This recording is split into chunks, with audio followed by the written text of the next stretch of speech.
प्रदेश में सभी गांवों से भी लाखों संख्या में यहाँ उपस्थित होने वाले हैं। वहाँ एक ही हमारा डिमांड जो है, मंदिर निर्माण, मंदिर जो चलाने के लिए एक धार्मिक मंडली को सौंपना।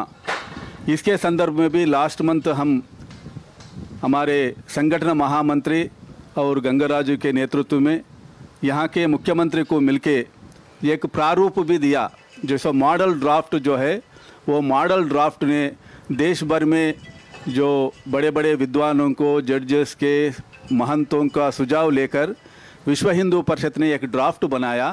वो ड्राफ्ट को हमारे मुख्यमंत्री को सौंप दिया था। वो उसी संदर्भ में एक जन आंदोलन के भाग में, राष्ट्रीय आंदोलन के हिस्से के अंतर्गत एक बड़ा सभा, विशाल जनसभा हैंदव शंकारावम 5 तारीख को हम कर रहे।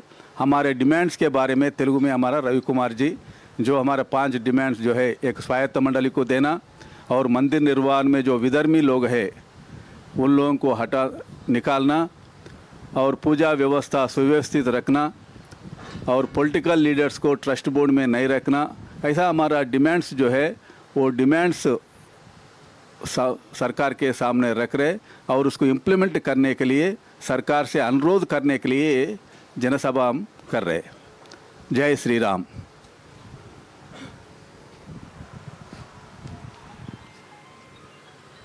जय श्रीराम।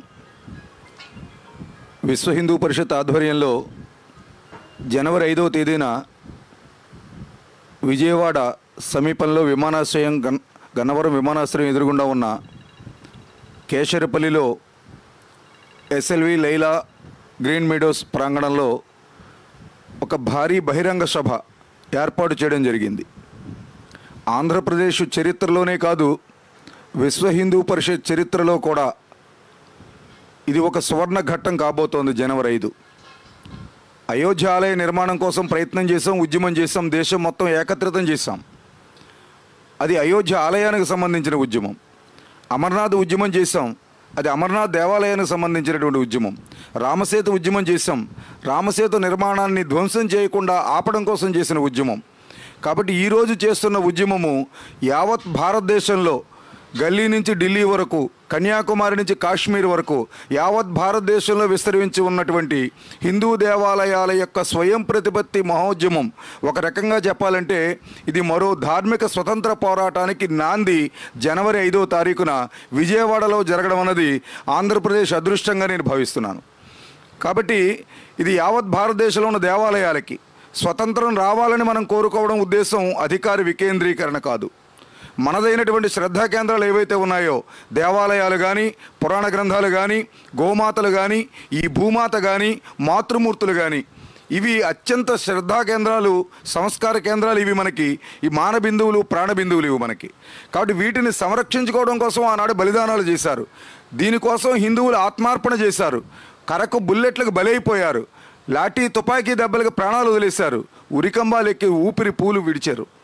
ఇన్ని చేయడానికి కారణం కేవలం అధికారం పొందడం కోసం కాదు, ఈ దేవాలయాల్ని, ఈ సంస్కృతిని, ఈ ధర్మాన్ని కాపాడుకోవాలని. కానీ 77 సంవత్సరాలైనా రాజ్యాంగంలో 12, 25, 26 అధికరణలు దేవాలయ వ్యవస్థలోకి ప్రభుత్వాలు జోక్యం చేసుకోకూడదు, ఆదాయాన్ని స్వాధీనం చేసుకోకూడదు అని చెబుతున్నా వాటన్నిటినీ పక్కన పెట్టి హిందూ దేవాలయాల్ని 77 సంవత్సరాలుగా లూటీ చేస్తున్నాయి ప్రభుత్వాలు. ఇది ఆంధ్రప్రదేశ్కు సంబంధించిన ఉద్యమం కాదని మా కేంద్రీయ ఉపాధ్యక్షులు మాననీయ గంగరాజు గారు ప్రస్తావన చేశారు. ఇది యావత్ భారత జాతికి సంబంధించిన ఉద్యమం. ఈ అంకురార్పణ ఆనాడు అయోధ్య ఉద్యమం జాతీయ స్థాయిలో చేస్తున్న అంకురార్పణ బీహార్లో జరిగింది. బీహార్లో సీతామండి నుంచి అయోధ్య వరకు రామ జానకి రథయాత్రల ద్వారా ఉద్యమం ప్రారంభమైంది. అదే ఈ కంచి స్వామీజీని అరెస్టు చేసినప్పుడు ఉద్యమం ఇచ్చాపురంలో ప్రారంభించాం. అక్కడి నుంచి కంచి వరకు ఉద్యమం నడిచింది. అలాగే దేవాలయ సంరక్షణ ఉద్యమం చేసాం, 7 కొండలను నిలబెట్టుకోవడం కోసం. ఇలా ప్రతి కార్యక్రమము అది ఎంత పెద్ద ప్రయాణమైనా మొదటి అడుగుతో ప్రారంభం కావాలి. కాబట్టి ఈవేళ భారతదేశంలో హిందూ దేవాలయాలకి స్వయం ప్రతిపత్తి సాధించే ధర్మ స్వతంత్ర పోరాటానికి మొదటి అడుగు విజయవాడలో పడుతున్నది.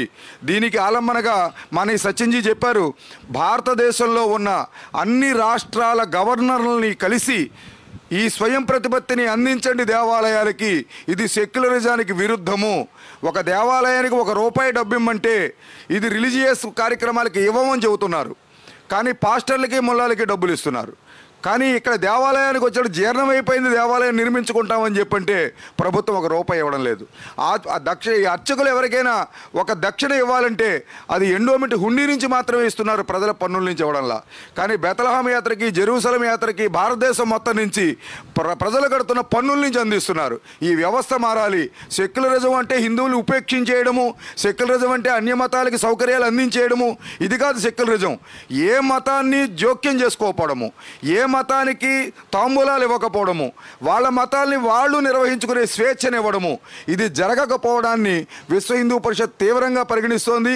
పూజ్య స్వామీజీలు, ధర్మాచార్యులు అనుగ్రహంతో, వారి యొక్క మార్గదర్శనంలో ఈ ధర్మ పోరాటం ప్రారంభమైంది. అది గవర్నర్లకి విజ్ఞాపన పత్రం ఇవ్వడంతో ప్రారంభమైంది. అది భారతదేశంలో అన్ని రాష్ట్రాల్లో గవర్నర్లకు విజ్ఞాపన పత్రం ఇచ్చాం. అదే సందర్భంలో ఆంధ్రప్రదేశ్ నుంచి ఇది ప్రారంభించడానికి కావలసిన వాతావరణం తిరుమల వెంకటేశ్వర స్వామి వారి యొక్క లడ్డూ ప్రసాదించింది. కాబట్టి అపవిత్రమైంది అన్న ఆ తిరుమల వెంకటేశ్వరుడు ఆంధ్రప్రదేశ్లో ఉన్నాడని ఎంత గర్వపడతామో, ఆ తిరుమల లడ్డు అపవిత్రమైంది అని మన ముఖ్యమంత్రి గారు చెప్పినప్పుడు అంత వేదనకు గురయ్యాము, అంత అవమానంగా భావించాము. కాబట్టి ఇది జరిగిందా లేదా నిర్ధారణ జరుగుతుంది, దానికి సంబంధించిన న్యాయ విచారణ జరుగుతుంది. దాని జోలికి విశ్వ హిందూ పరిషత్ వెళ్ళడంలా. కానీ అది ప్రేరణ కలిగింది ప్రజలలో, హిందువుల్లో ఆ వచ్చిన స్పందన. ఇది సరైన సమయం దేవాలయాల విముక్తికి. దేవాలయాల భూములు అమ్మేశారు, మిన్నకుండిపోయాము. దేవాలయ ఆస్తులు స్వాధీనం చేసుకున్నారు, మిన్నకుండిపోయాము. దేవాలయ ఆభరణాలు అన్యాక్రాంతం అయిపోతున్నాయి, మాయమైపోతున్నాయి, మిన్నకుండిపోతున్నాము. దేవాలయాల్లో ఉన్నటువంటి ఆదాయం ప్రజాపాలన కార్యక్రమాలకు వినియోగించేస్తున్నారు, మిన్నకుండిపోతున్నాము. దేవాలయాల్లో అన్యమతస్తులు చేరిపోతున్నారు, మిన్నకుండిపోతున్నాము. దేవాలయ ట్రస్టులు నాస్తికులు వచ్చేస్తున్నారు, దాన్ని కూడా మిన్నకుండి ఊరుకుంటున్నాము. చివరికి రాజకీయ క్షేత్రంగా మారిపోతున్నాయి దేవాలయాలు, రాజకీయ పునరావాస కేంద్రాలుగా మారిపోతున్నాయి, ఒక వ్యాపార కేంద్రాలుగా మారిపోతున్నాయి. ₹10,000 టికెట్లు, 500 టికెట్లు, డబ్బు ఇస్తేనే దర్శనం, వేగంగా దర్శనం డబ్బుతోనే సాధ్యం అనే వాతావరణానికి దేవాలయ వ్యవస్థను తీసుకొచ్చారు. దేవాలయ భూములు 60% భారతదేశంలో అన్యాక్రాంతం అయిపోతున్నాయి. మన ఆంధ్రప్రదేశ్లో కూడా, ఉమ్మడి ఆంధ్రప్రదేశ్లో 27,000 ఎకరాలు దేవాలయ భూములు అన్యాక్రాంతం అయిపోయాయి. వీటన్నిటికీ ఎప్పటికి పరిష్కారం రావాలి? మొత్తము తగలబడిపోయి దేవాలయ వ్యవస్థ నాశనం చేసిన తర్వాత కళ్ళు తెరిచినా సాధించేది ఏమి ఉండదు. కాబట్టి హిందూ సమాజం అర్థం చేసుకుంది. ఇవాళ దీనితో పాటుగా ఈ సభను నిర్వహించడంలో మరొక ప్రధానమైన ఉద్దేశము దేవాలయాల మీద దాడులు, దేవాలయ విగ్రహాల మీద దాడులు, దేవాలయాలను అపవిత్రం చేయడము, వినాయకుడికి మానవ మలం పూయడము, విగ్రహాలని పెట్రోల్ పోసి తగలబెట్టడము, యంత్రాలతో శిరస్సులు రామతీర్థంలో ఖండించడము, ఒకే రోజు 19 దేవాలయాలు కూల్చేయడము, రథాలు తగలబెట్టడము, హిందూ సమాజం మీద దాడులు చేయడము, పెడనలో, వీకోటలో, నందవరంలో, బొబ్బిలిలో, మదనపల్లిలో అనేక చోట్ల హిందువుల మీద దాడి చేస్తే హిందూ సమాజం బాధితులుగా ఉంటే ఆ జరిగిన దాడిని మీడియాలో పెట్టారు, సోషల్ మీడియాలో అని చెప్పి హిందువుల మీద కేసులు పెడతారు. దాడి చేసిన వాళ్ళకి రాజకీయ నాయకులు, పోలీసులు, ప్రభుత్వాలు ఆశ్రయాలు ఇస్తాయి. కాబట్టి ఈ వాతావరణం మారడం కోసము, హిందువుల్లో వచ్చిన చేతని ఇది నిలబెట్టడం కోసము, హిందువుల్ని తమను రక్షించుకోవడము, ప్రభుత్వం రక్షించుకునే దిశలో ఆలోచించజేయడము ఈ కార్యక్రమం యొక్క ఉద్దేశం. దీనికోసం 2 రకాలుగా ఈ కార్యక్రమాలు చేశాము. ఒకటి జనజాగరణ కార్యక్రమము, 2 జన సమీకరణ కార్యక్రమము. జన సమీకరణ కార్యక్రమంలో భాగంగా 3 లక్షల పైన ఇక్కడికి హిందువులందరూ కూడా చేరుకుంటున్నారు. 5వ తారీఖున ఇందాక మా అధ్యక్షుల వారు చెప్పినట్టు, గంగరాజు గారు చెప్పినట్టు స్పెషల్ ట్రైన్స్లో వస్తున్నారు. సుమారు 4,800 బస్సుల్లో వస్తున్నారు, 10,000 కారుల్లో వస్తున్నారు. దాంతోపాటుగా సుమారు 15 నుంచి 18,000 మోటార్ సైకిల్ మీద వస్తున్నారు. ఇలా 3 లక్షల మంది ఇక్కడికి చేరుకుంటున్నారు. ప్రతి హిందువు తన వైయక్తంగా తన ఖర్చు తాను పెట్టుకుని ఇక్కడికి వస్తున్నాడు. కాబట్టి మేము ఇక్కడికి వచ్చిన వాళ్ళకి భోజనం ఏర్పాటు చేస్తున్నాము. కాబట్టి వాళ్ళ ఖర్చు వాళ్ళు పెట్టుకుని వస్తున్నారంటే ఎంత పట్టుదలతో హిందూ సమాజం ఉంది, ఇది ప్రభుత్వాలు కూడా అర్థం చేసుకుంటాయని భావిస్తున్నాము. ఈ మరొకసారి చెబుతున్నాము, ఇది జాతీయ ఉద్యమము. ఈ జాతీయ ఉద్యమం అన్ని రాష్ట్రాల్లో జరుగుతుంది. ఆంధ్రప్రదేశ్ తర్వాత తెలంగాణ జరుగుతుంది, తమిళనాడు జరుగుతుంది, జమ్మూ కాశ్మీర్ కూడా జరుగుతుంది. అన్ని రాష్ట్రాల్లో కార్యక్రమం పూర్తయ్యాక పూర్తి కార్యాచరణతో ముందుకు వస్తాము. మా క్షేత్ర సంఘటన కార్యదర్శి గారు చెప్పారు, మన ముఖ్యమంత్రి గారిని కలిసాము నవంబర్ 7వ తారీఖున. ఏ విధంగా ఆంధ్రప్రదేశ్లో ఉన్న చట్టాన్ని సవరణ చేయాలో నమూనా డ్రాఫ్ట్ వారికి ఇచ్చాము. లీగల్ అడ్వైస్ తీసుకోమని చెప్పాము. కాబట్టి ఇంకా ఆలోచించే, ఉపేక్షించే అవకాశం లేదు. హిందూ సమాజాన్ని 77 సంవత్సరాలు అణిచిపెట్టి ఉంచారు. ఇది ఇక చెల్లదు. హిందూ సమాజానికి వాళ్ళ దేవాలయాలు వాళ్ళకి అప్పగించాలి. కాబట్టి అప్పగిస్తే మేము నిర్వహించుకోగలరా? ఖచ్చితంగా నిర్వహించుకోగలం. అయోధ్య సాక్షి. కాబట్టి ప్రభుత్వం నిర్వహించడం లేదు. 1,20,000 మంది వచ్చిన 30 నిమిషాల దర్శనం చేయిస్తున్నాం. ఏ టికెట్లు లేవు, విఐపి లేదు, బ్రేక్ దర్శనాలు లేవు, ప్రసాదానికి డబ్బులు లేదు, లేకపోతే చెప్పులు పెట్టుకుంటే డబ్బులు లేదు, సెల పెట్టుకుంటే డబ్బులు లేదు, బ్యాగ్ పెట్టుకుంటే డబ్బులు లేదు. అన్నీ ఫ్రీ. అయోధ్యలో 20 నిమిషాల్లో 1,00,000 మంది దర్శనం. ఇది హిందువులు నిర్వహించుకుంటే ఉండే విధానము. ఇది అన్ని దేవాలయాల్లో రావాలి. అదే నిజమైన సెక్యులరిజం అవుతుంది అన్న ఉద్దేశంలో ఈ కార్యక్రమం తీసుకున్నాము. 3 లక్షల మంది ఇక్కడికి వస్తున్నారు. 25 లక్షల కుటుంబాలు మేము సంపర్కం చేశాము. ఎంత భవ్యమైన వాతావరణం రావడానికి ఒక పేపర్ ప్రకటన, మీడియా ప్రకటన కారణం కాదు. ప్రతి ఇంటికి వెళ్ళాము, ప్రతి గల్లీని కలిసాము, ప్రతి ఇంటికి కరపత్రం ఇచ్చాము, ప్రతి ఇంటిలో ఒక స్టిక్కర్ అంటించాము. 25 లక్షల కుటుంబాలంటే సుమారుగా ఇంటికి నలుగురిని చూసుకున్న 1 కోటి మందిని జనజాగరణ చేశాము. 3 నెలల కష్టం జనవరి 5న ప్రతిబింబించబోతోంది. కాబట్టి ప్రతి ఒక్క హిందువు వచ్చి పాల్గొనాలని, మన దేవాలయాలను మనం రక్షించుకోవాలని, మన యొక్క స్వతంత్ర సమరయోధులు మనకి ఇచ్చినటువంటి స్వతంత్ర ఫలాలు నిర్వీర్యం కాకుండా చూసుకోవాలని. కాబట్టి ధర్మం ఉన్నప్పుడే ప్రపంచంలో శాంతి ఉంటుంది. కాబట్టి ధర్మానికి మూలం దేవాలయాలు. కాబట్టి ఈ దేవాలయ ఉద్యమాన్ని విశ్వ హిందూ పరిషత్ స్వీకరించింది. దీనికోసం అనేక ఏర్పాట్లు చేశారు. అందులో భాగంగా యావత్ సమాజానికి మేము ఒక పిలుపిస్తున్నాము. అన్ని దారులు హైందవ శంకారామం వైపు జనవరి 5వ తేదీన. కాబట్టి వ్యక్తిగతమైన పనులు ఉన్నవాళ్ళు అవకాశం ఉంటే జనవరి 5వ తేదీన విజయవాడ వ్యక్తిగత పనులు మీ ప్రయాణాలు మానుకునే అవకాశం ఉంటే అది ప్రయత్నం చేయండి. కాబట్టి రైళ్లు కిక్కిరిసిపోయి ఉంటాయి, బస్సులు కిక్కిరిసిపోయి ఉంటాయి, ట్రాఫిక్ మొత్తం కిక్కిరిసిపోయి ఉంటుంది. కాబట్టి అవకాశం ఉన్న మేరకి జనవరి 5వ తేదీన వ్యక్తిగతమైన ప్రయాణాలని కొంచెం తగ్గించుకోవాలి. అదే ట్రాఫిక్ విషయంలో కూడా పోలీసులు అన్ని వివరాలు అందిస్తారు. ఆ ట్రాఫిక్ మళ్లింపులు చేసినటువంటి విషయాన్ని కూడా, జాతీయ రహదారులకు సంబంధించిన విషయాన్ని కూడా దృష్టిలో పెట్టుకోవాలి. ఇది ప్రజల అసౌకర్యం కోసం కాదు, హిందువుల యొక్క హక్కుల్ని పరిరక్షించుకోవడం కోసం చేస్తున్న కార్యక్రమం. కాబట్టి జనవరి 5న అందరినీ రమ్మనమని, ఈ కార్యక్రమాన్ని విజయవంతం చేయమని అన్ని మండలాల నుంచి వస్తున్న సమాచారం మాకు అందింది. అన్ని పంచాయతీల నుంచి వస్తున్న సమాచారం, అన్ని జిల్లాల నుంచి వస్తున్న సమాచారం మాకు అందింది. కాబట్టి ఎవరు ఏ విధంగా ప్రయాణం చేస్తున్నారో అన్ని వివరాలు మా దగ్గర ఉన్నాయి. బైక్ మీద వచ్చే కార్యకర్త బైక్ నెంబర్లతో సహా పంపించారు. కారు వివరాలు వచ్చాయి, బస్సులు, ట్రైన్స్ వివరాలు వచ్చాయి. కాబట్టి ఈ కార్యక్రమంలో మీడియా మిత్రుల్ని, ప్రింట్ ఎలక్ట్రానిక్ మీడియా మిత్రులను అందరినీ కూడా సవినయంగా ప్రార్థిస్తున్నాము. దేశం కోసం మరొక పోరాటం జరుగుతోంది. ఇది వ్యక్తిగతమైనటువంటి ఎజెండా కాదు, ఇది దేశానికి, ధర్మానికి, దేవాలయాలకి సంబంధించిన ఎజెండా. కాబట్టి అందరూ కూడా సహకరించండి. కాబట్టి ఈ కార్యక్రమాన్ని ప్రభుత్వాలకు వ్యతిరేకంగా చేస్తున్నది కాదు, ప్రభుత్వాలకి ఘనమైన వాణిని వినిపించడం కోసం చేస్తున్న ప్రయత్నము. ఇది విజయవాడలో సక్సెస్ అయితే మొత్తం దేశం మొత్తం కూడా ఇది సక్సెస్ అవుతుంది. తొలి అడుగు విజయవాటికలో పడుతోంది. కాబట్టి తల్లి కనకదుర్గమ్మ తల్లి అనుగ్రహం మాకు నిండుగా ఉందని మేము భావిస్తున్నాము. ఆ రకంగా ఈ కార్యక్రమం ముందుకు తీసుకెళ్తున్నాము. మిగిలినటువంటి ఏర్పాట్లకు సంబంధించిన వివరాలు మా ఈ కార్యక్రమం యొక్క కోశాధ్యక్షులు, అలాగే మా ప్రాంత కోశాధ్యక్షులు మానయ్య శ్రీ దుర్గాప్రసాద్ రాజు గారు వివరిస్తారు. జై శ్రీరామ్. ఈ హైందవ శంకరావ సభ కోసం దాదాపుగా సభా ప్రాంగణం 30 ఎకరాల పరిధిలో సభా ప్రాంగణాన్ని ఏర్పాటు చేయడం జరిగింది. అలాగే 150 ఎకరాల పరిధిలో పార్కింగ్ ఏర్పాట్లు చేయడం జరిగింది. రాష్ట్ర వ్యాప్తంగా ఉన్న అన్ని జిల్లాల నుంచి వచ్చే వాళ్ళకి 4 దారుల్లో వచ్చేలాగా మనం ఏర్పాట్లు చేయడం జరిగింది. ముఖ్యంగా దక్షిణాంధ్ర జిల్లాల నుంచి వచ్చేవాళ్ళు గుంటూరు దాటిన తర్వాత కనకదుర్గ వారధి మీదుగా రామవరపాడు రింగు గోడవల్లి దాటి కేసరపల్లి జంక్షన్కి చేరుకుంటారు. ఇది రూట్ నెంబర్ 1గా పరిగణించడం జరుగుతుంది. అలాగే ఉత్తరాంధ్ర జిల్లాల నుంచి వచ్చేవాళ్ళు ఏలూరు, గన్నవరం నుంచి ఇక్కడ కేసరపల్లి జంక్షన్కి చేరుకుంటారు. ఇది రూట్ నెంబర్ 2గా పరిగణించడం జరిగింది. అలాగే సాగర్మాల రోడ్లో నుంచి మచిలీపట్నం, కంకిపాడు మీదుగా, పునాదిపాడు మీదుగా, ఉప్పులూరు మీదుగా కేసరపల్లి చేరుకుంటారు. ఇది రూట్ నెంబర్ 3గా పరిగణించడం జరిగింది. అలాగే ఎన్టీఆర్ జిల్లాలోని గ్రామీణ ప్రాంగణం నుంచి మన విజయవాడ వెస్ట్ బైపాస్ నుంచి ముస్తాబాద్ మీదుగా కేసరపల్లి చేరుకునే దారిని రూట్ నెంబర్ 4గా పరిగణించడం జరిగింది. ఈ అన్ని 4 దారుల్లోనూ కూడా 4 చోట్ల కారు, బైకు, బస్సు అన్నిటికీ పార్కింగ్ ఏర్పాట్లు చేయడం జరిగింది. అలాగే ప్రతి పార్కింగ్ దగ్గర నుంచి కూడా సభా ప్రాంగణానికి చేరుకునే మధ్యలో అన్నప్రసాద కేంద్రాలని ఏర్పాటు చేయడం జరిగింది. సుమారుగా ప్రతి ప్రాంగణంలోనూ కూడా 50,000 మందికి భోజన సౌకర్యం ఉండేలాగా ప్రతి అన్నప్రసాద కేంద్రంలోనూ ఒక 30 కౌంటర్లతోటి మేము ఏర్పాటు చేయడం జరిగింది. అలాగే సభా వేదిక మీద కూడా ప్రతి గ్యాలరీ 50 గ్యాలరీలుగా సభా ప్రాంగణాన్ని డివైడ్ చేసి ప్రతి గ్యాలరీలోనూ కూడా ఒక 15 మంది ప్రబంధకులు ఉండేలాగా, అలాగే గ్యాలరీ మొత్తం మీద 750 మంది ప్రబంధకులు, అలాగే భోజన ఏర్పాట్ల దగ్గర ప్రబంధకులు, ట్రాఫిక్ నియంత్రణ, రక్షణ, ఇలా సుమారుగా 3500 మంది ప్రబంధకులతోటి ఈ కార్యక్రమానికి అన్ని ఏర్పాట్లు చేయడం జరిగింది.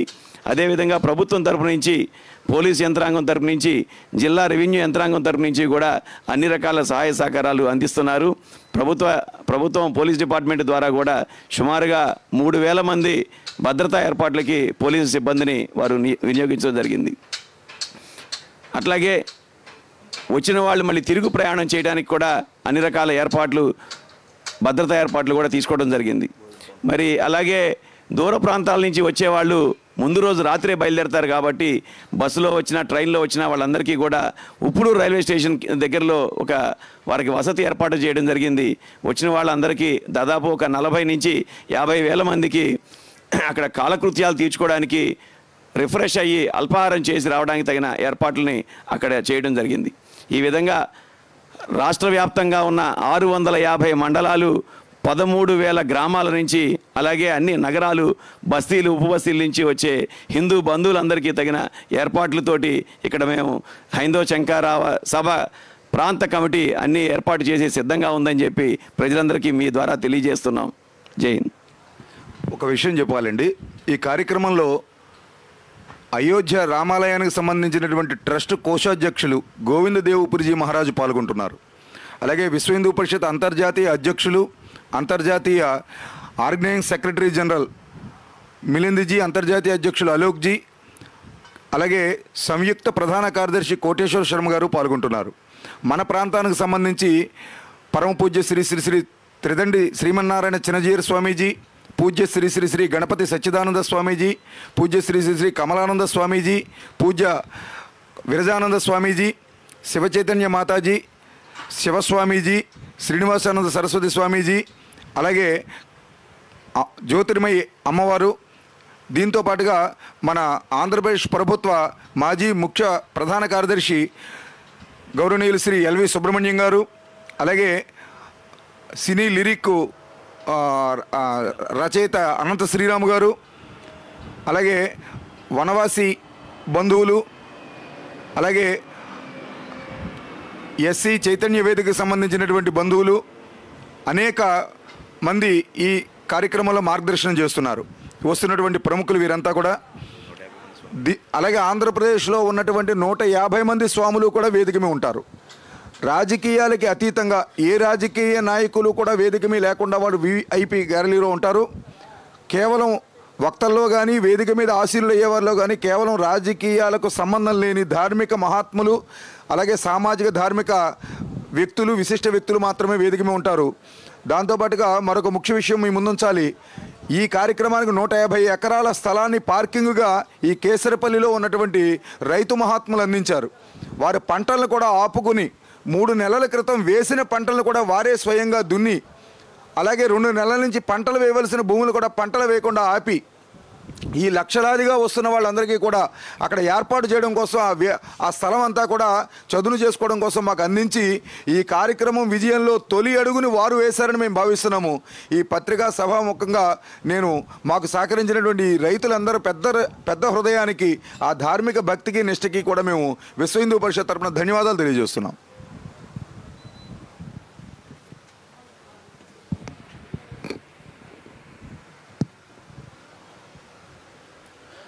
పాత్రికేయ మిత్రులకు ఒక విన్నపము, ఎవరైనా బైట్స్ తీసుకోవాలి అని అనుకుంటే వేదిక మీద ఉండేటటువంటి వారితో మాత్రమే ఆ బైట్స్ తీసుకోవాలి. ఎందుకంటే దీనికి సంబంధించినటువంటి పూర్తి అవగాహన వీళ్ళకు మాత్రం ఉంటుంది కనుక వీళ్ళతో మాత్రమే తీసుకోవాలి. వేరే ఎవరితోనైనా తీసుకుంటే కనుక అది కొంచెం ఇబ్బంది అవుతుంది. కనుక వేదిక మీద ఉండేటువంటి వాళ్ళతో మాత్రమే తీసుకోవాలి. అదేవిధంగా పాత్రికేయ మిత్రుల యొక్క విజ్ఞాపన మేరకు వేదిక పైన పెద్దలు వస్తారు, వేదిక పైన కూడా బయట తీసుకోవచ్చు. జై శ్రీరామ్. ఎవరైనా ఏమైనా ప్రశ్నలు? బేసిక్గా ఈసారి ఇంత పెద్ద ప్రోగ్రామ్ దేశంలో తొలిసారిగా ఆంధ్రప్రదేశ్లోనే చేయాలనుకున్న మోటివేషన్ అంటే బికాజ్ నేను ఒక మాట చెప్పాను, తిరుమలలో లడ్డు అనేది మాకు మనం కలిగించింది. ఆ బేస్ మీదనే మేము తిరుపతి విజయవాడ అయితేనే బాగుంటుంది ఆంధ్రప్రదేశ్. అదే విశ్వ హిందూ పరిషత్ ఉద్యమం చేయడము, సభలు పెట్టడము సాధారణమైన విషయం. ఇందాక మనం చెప్పుకున్నప్పుడు అనేక దాడులు జరుగుతున్నాయి గత నుంచి కూడా. ఆ ప్రతి సందర్భంలోనూ స్పందిస్తున్నాం. ఈ తిరుమల లడ్డు అనే విషయం వచ్చేటికి ఇది జాతీయంగా దీని ప్రభావం ఉన్నది. కాబట్టి కేంద్రీయ విశ్వ హిందూ పరిషత్తు పెద్దలు ఆలోచించారు, ఇది జాతీయ స్థాయిలో సమయం ఆసన్నమైంది కాబట్టి దేవాలయ విముక్తి పోరాటం ప్రారంభించాలి.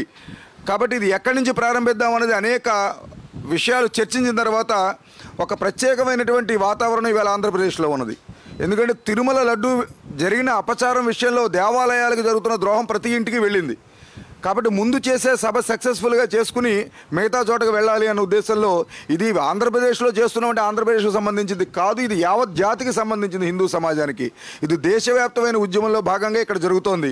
ఇక్కడ సరైన వాతావరణము ఇప్పుడు ఉన్నది కాబట్టి వెంటనే ప్రారంభించగలిగాము. ఈ నిర్మాణం చేయడానికి కావాల్సిన సమయం తక్కువ సమయంలో ఈ కార్యక్రమం ముందుకు తీసుకెళ్లొచ్చు. ఇది సక్సెస్ ఎప్పుడైతే చేసామో మిగతా రాష్ట్రాల మీద దీని మీద ప్రభావం ఉంటుంది. అన్ని రాష్ట్రాలు కూడా మా లక్ష్యం ఏమిటి అని చెప్పండి, ఇది ఆంధ్రప్రదేశ్, తమిళనాడు, కేరళ ఇది మా లక్ష్యం కాదు. ప్రతి రాష్ట్ర ప్రభుత్వము ముందుకొచ్చి ఈ చట్ట సవరణ చేసే విధంగా సమాయత్తం సమాజం నుంచి చేయడం అనేది మా లక్ష్యం.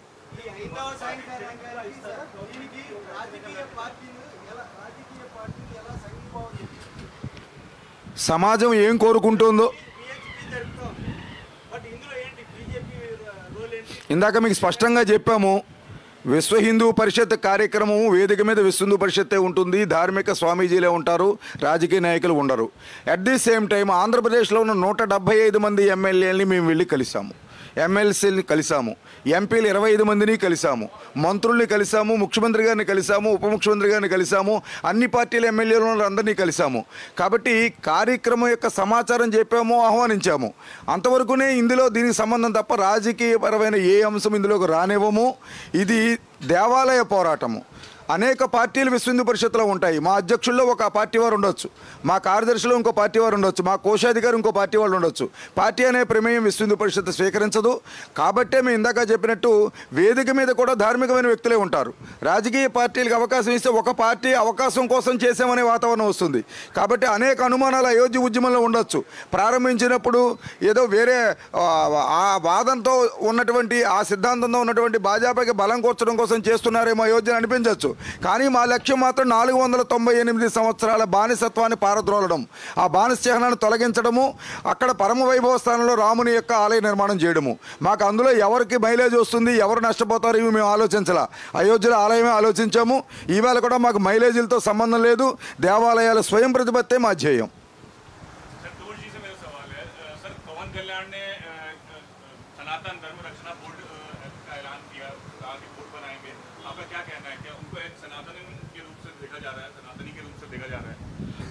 ये जो मंदिर जो चलाने के लिए स्वायत्त ऑटोनमस बोर्ड को देना जो ये लक्ष्य है, पहले से विश्व हिंदू परिषद का ये ओपिनियन है, पहले से आज नहीं. जो जैसा चर्चेस है, जैसा मस्जिद है, वैसा ही हिंदू टेम्पल्स को मैनेजमेंट करने के लिए एक ऑटोनमस बॉडी रहना जो पहले से है. आज पवन कल्याण बोल रहे अच्छा है, उसको स्वागत करते, उतना ही है. आंध्र प्रदेश में भी यूसीसी लगना चाहिए, देश भर में लगना है, केवल आंध्र प्रदेश में नहीं, देश भर में जो कॉमन सिविल कोड जो है देश भर में लागू होना है. हमारा वो विश्व हिंदू परिषद का डिमांड है.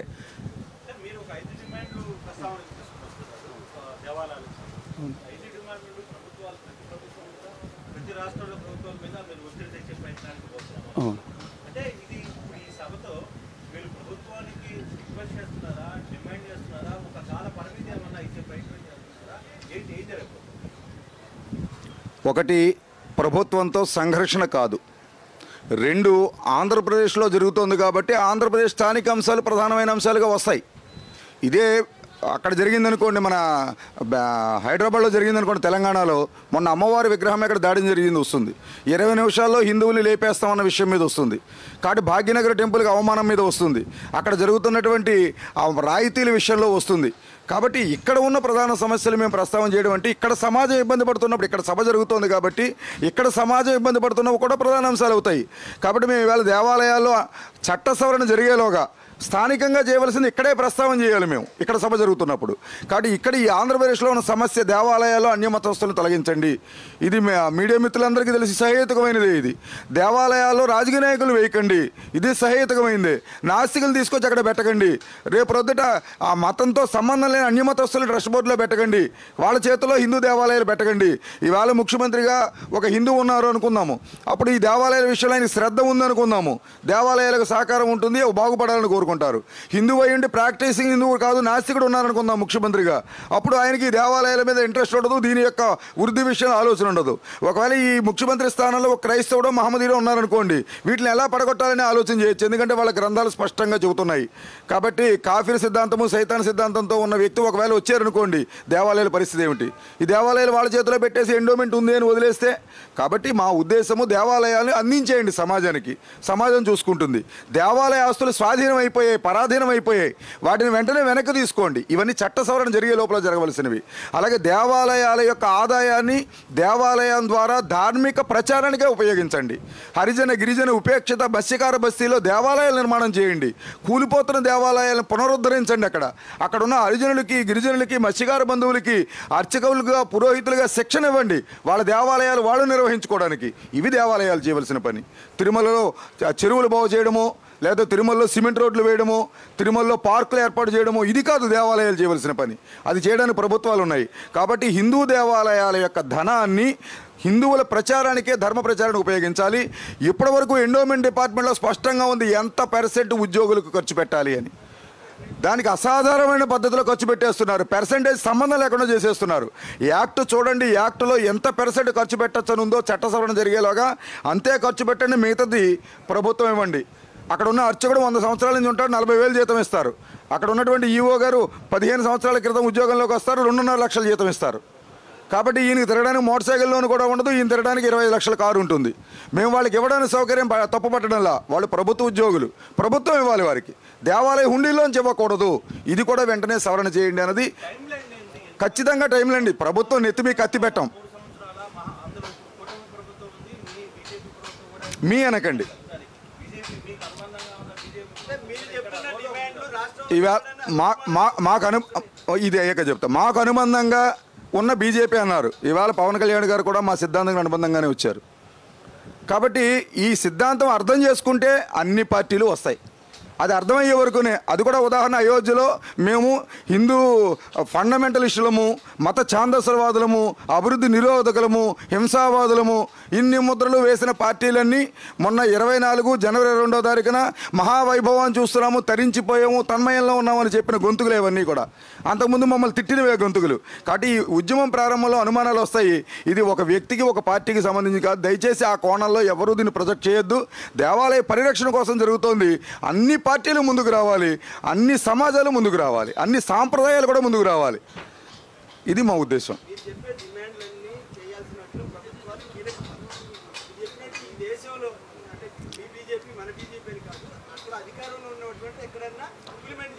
ఉత్తరాఖండ్ ప్రయాణం ప్రారంభించిందండి. ఉత్తరాఖండ్లో దేవాలయాల విముక్తి కోసం చట్టం ప్రారంభించారు. మొన్న కర్ణాటకలో కూడా చేయడానికి ప్రయత్నం చేశారు. కాబట్టి ఈ లోపల ప్రభుత్వాలు ప్రజాస్వామ్యంలో వస్తాయి పోతాయి, అవి దాని గురించి మనకు అనవసరము. కాబట్టి వచ్చుంటే అక్కడ కూడా జరిగేదని భావించాం మేము. ఈ ఉత్తరాఖండ్తో ప్రారంభించి ఈవేళ 4 రాష్ట్రాలు మేము చేయబోతున్నామని ప్రకటించే ఈవేళ. కాబట్టి కొంతకాలంలో అవి చేస్తాయి. అవి చేసిన తర్వాత ఫలితాలు మిగతా ప్రభుత్వాలు చూస్తాయి. వెంటనే పీకి మీద కత్తి పెట్టడంలా మేము నిజంగా కత్తి పెడుతున్నాం. పీకి మీద అన్యమత ఉద్యోగులు తొలగించడం విషయంలో కత్తి పెడుతున్నాం. దాన్ని డిమాండ్ చేస్తున్నాం, ప్రభుత్వాన్ని గట్టిగా డిమాండ్ చేస్తున్నాం. అవసరమైతే దానికోసం మరో ఉద్యమం చేస్తాం. అలాగే రాజకీయ నాయకులను ట్రస్ట్ బోర్డులో వేయడం విషయంలో మేము వ్యతిరేకిస్తాం. దేవాలయ భూములు ప్రభుత్వం తీసుకుని నష్టపరిహారం ఇవ్వకపోవడంలో మేము వ్యతిరేకిస్తాం. सर उत्तराखंड के साथ साथ बाकी प्रदेशों में भी काफी कन्वर्जेंस हो रहा है, तो बीएसपी क्या कर रही है उसके लिए, किस तरह से मुहिम चलेगा?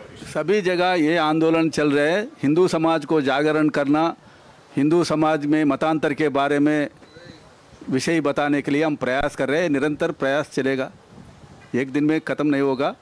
सभी जगह इस मतांतर के विरोध में विश्व हिंदू परिषद ने बहुत बड़ा आंदोलन चला रहे हैं.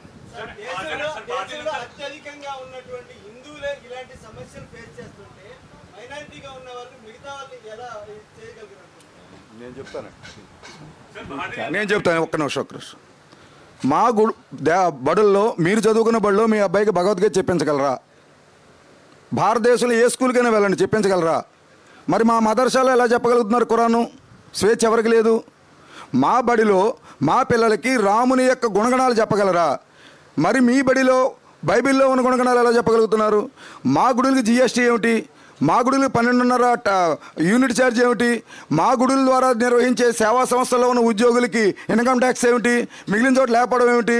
మేము అయోధ్యకి ఏదైనా ఒక జాతరకి ఉత్సవానికి వెళ్ళాలంటే సెస్సలు ఏమిటి? మిగిలిన వాళ్ళకి యాత్రలకి సబ్సిడీలు ఏమిటి? ఎవరు అన్యాయం పొందుతున్నారో మీకు అర్థమై కూడా ప్రశ్న వేశారు. కాబట్టి అన్యాయం పడుతున్నది హిందువులు. అవును, వాళ్ళే నష్టపోతున్నారు. ప్రపంచంలో ఎక్కడా కూడా మెజారిటీ ఇబ్బంది పడుతున్న దేశాలు ఉండవు, భారతదేశంలో ఉన్నాయి. కాబట్టి అది పోవాలంటే హిందూ సమాజంలో కూడా మార్పు రావాలి. రెండోది, హిందూ సమాజం దేవాలయాలు నిర్వహించుకునే సమాయత్త సమర్థత కూడా పెంచుకోవాలి. దానికోసం ఈ రోజు నుంచి ప్రయాణం ప్రారంభం.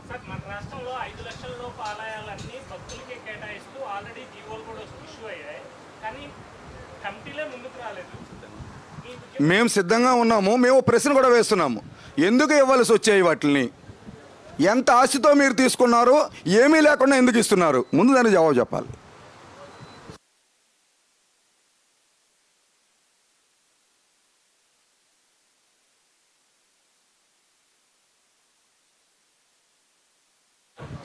जहाँ मंदिर नहीं है वहाँ मंदिर निर्माण करने से वहाँ लोगों को हिंदू धर्म के ऊपर विश्वास जगाने का एक श्रद्धा केंद्र बनेगा.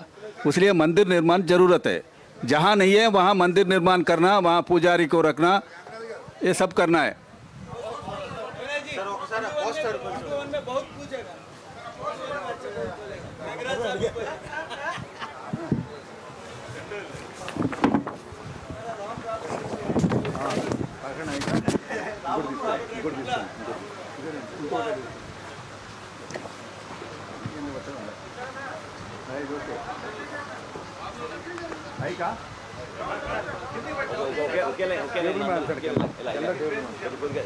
స్ట్రైట్గా ఉండేలాగా ముందుకు పెట్టుకొని రాఘవులు గారు.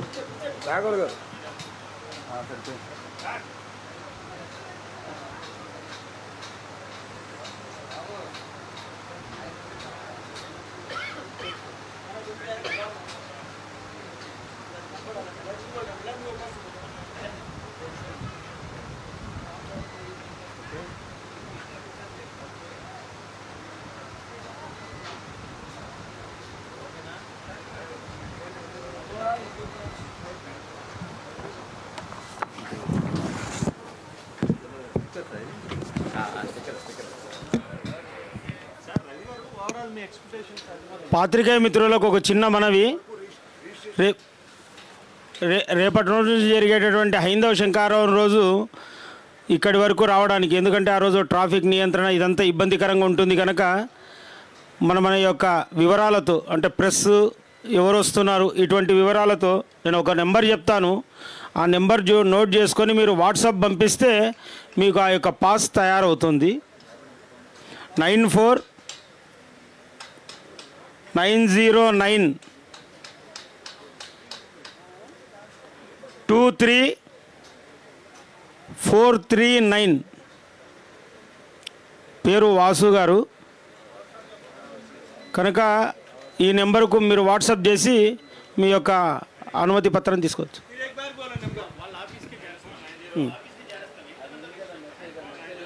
ఇంకొకసారి చెప్తాను.